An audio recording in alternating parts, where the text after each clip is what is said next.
सुप्रभात। ध्यान करने के 3 दर्जे। ध्यान करने के 3 दर्जे। ध्यान करने के 3 दर्जे होते हैं। पहला दर्जा यह है कि आंख बंद करके गुरु को प्रत्यक्ष में या कल्पना द्वारा सामने बैठा कर उसके हृदय में, अपने हृदय में प्रकाश आता महसूस करे और वहाँ से अपने सारे शरीर में नाड़ियों द्वारा फैलता अनुभव करे। जब यह अभ्यास कुछ दिनों तक कर लिया जाता है तब दूसरा अभ्यास शुरू हो जाता है। वो यह है कि अपने हृदय रूपी आईने में गुरु को बैठा हुआ और ओम ओम का उच्चारण करते हुए अनुभव करे। तो ख्याल की आंख से देखे कि गुरु हृदय के अंदर बैठा हुआ ओम ओम शब्द कर रहा है और ख्याली जुबान से ओम ओम करता रहे व ख्याली कान से सुनता रहे। जब कुछ दिनों बाद यह अभ्यास पक्का हो जाता है तब तीसरा अभ्यास शुरू होता है। वो है कि ऐसा ख्याल करे कि मैं नहीं हूं, यहाँ गुरु ही बैठे। ये मेरी आंखें, कान, नाक आदि नहीं है बल्कि गुरु के ही। उनके शरीर रूपी खोल में मैं घुस गया हूं। अब मैं नहीं हूं, गुरु ही है। ये सब काम वही कर रहे हैं। इसी को लय होना या फनाफिल शेख होना कहते हैं। मैं नहीं हूं, चलते फिरते, खाते पीते, बात करते सब वही कर रहे हैं। ये सब स्थूल में लय होना है। जब मैं था तब गुरु नहीं, अब गुरु है मैं ना। प्रेम गलियती साकरी, या मैं दो न समाए। सूक्ष्म में कारण में जब लय हो जाए तब पूर्ण लय होना समझे। मन और बुद्धि भी उन्हीं का काम कर रही है। सोचते विचारते और कहते सुनते वही हैं। उस मौके पर वो क्या कहते क्या करते हमसे वही काम होना चाहिए। मतलब यह कि अपना आपा चला जाए और उनका आपा आ जाए। इससे गुरु की सब बातें शिष्य में उतर आती हैं। इसी को भगवान श्री कृष्ण ने गुरु की हैसियत से अपने शिष्य अर्जुन से कहा कि मनमना भव मद्भक्तो मध्याजी मां नमस्कुरु मामे वैश्यस्य युक्त वैवात्मनाम मत परायण।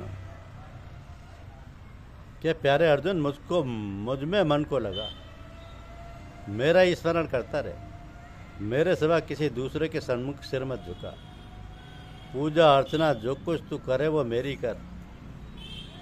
केवल एक साधन से तू मुझ जैसा बन जाएगा और मुझ में मिलकर एक हो जाएगा। तो ये प्रेम योग का साधन है। इसका धीरे धीरे अभ्यास बढ़ाया जाता है और उसका लाभ ये होता है कि वो अपना अस्तित्व खोकर गुरु रूप धारण कर लेता है। जिस समय यह अवस्था शिष्य में आ जाती है, गुरु की सारी शक्तियां उसमें उतर आती हैं। जिस स्थान तक उसका गुरु पहुंचा होता है उसी स्थान तक शिष्य भी एकदम बिना कुछ किए धरे जा पहुंचता है। उसका आपा मिट जाता है। तो मनुष्य को क्या करना है? केवल अहम भाव ही तो त्यागना है, जिसके लिए इससे सरल उपाय दूसरा नहीं कि आपा मेटे पेऊ मिले, पेऊ में रहा समार। अखत कहानी प्रेम की, कहे तो को पतिया।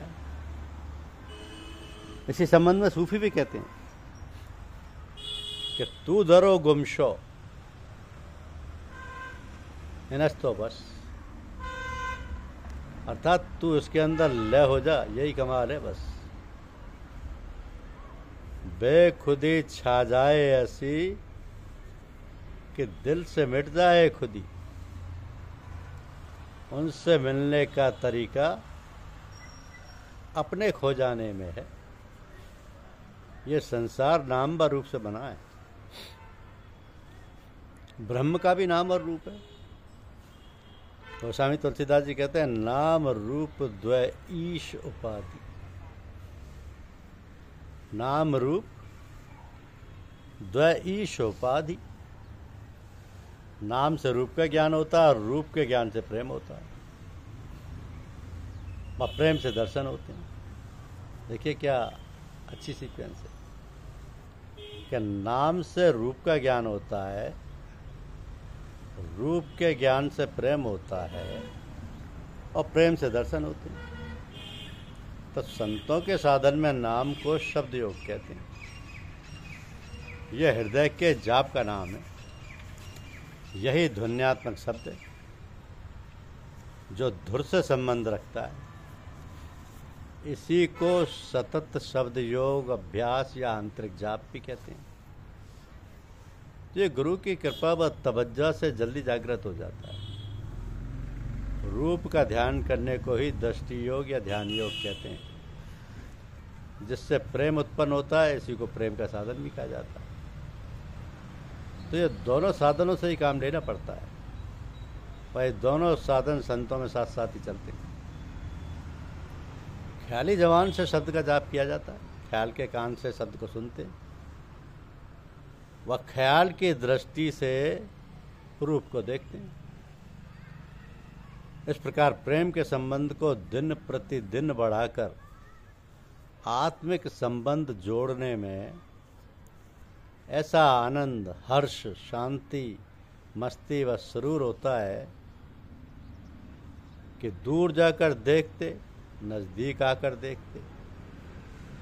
हमसे हो सकता तो हम तुमको बराबर देखते। जी चाहता है फिर वही फुर्सत के रात दिन, बैठे हुए तसब्बुरे जाना किए हुए। लालसा है दिल में प्यारे मैं तुझे देखा करूं। तू मुझे देखे या ना देखे, मैं तुझे देखा करूं। धन्यवाद। YouTube चैनल को लाइक और सब्सक्राइब अवश्य कीजिए। शुक्रिया।